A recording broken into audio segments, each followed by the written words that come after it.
నొక్కరు వెళ్తుంది పక్క.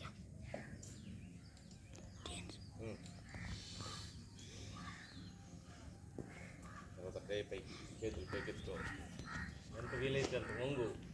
అట్టే చేతుల్ని కాళ్ళు బెండ కాకుండా బొట్టన వేలు తాకే విధంగా అదే ముందుకు వంగి ఒక కాలు మాత్రం వెనక్కి, కుడి కాలు ముందుకుది. తలపైకి మాట్లాడుతున్నా నువ్వు అక్కడ అర్థమైందా? మళ్ళీ ఈ కాలు కూడా కిందకి తీసుకో, అటే కిందకి పండుకో. తలకాయ మాత్రం తెచ్చుకోవాలి, కాళ్ళు బాగా పరిచేయాలి. మ్యాట్ మీద అయితేనే బాగుంటుంది. అటే చేతుల పైన నడుము కిందకి వచ్చి తలకాయ పైకి లేవు. అంటే ఎంతసేపు అది నడుము దగ్గర బాగా ప్రెషర్ వస్తుంది, ఎక్కువ ఒత్తిడి వస్తుంది. మళ్ళీ అదేవిధంగా మళ్ళీ లేచి కాళ్ళు ముందుకు తీసుకునేసి ఒక కాలు ముందుకి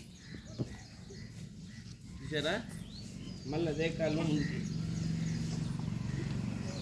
మళ్ళీ వెనక్కి ఒక కాలు పెట్టి ఈ కాలుని ముందుకు పెట్టి చేతుల దగ్గర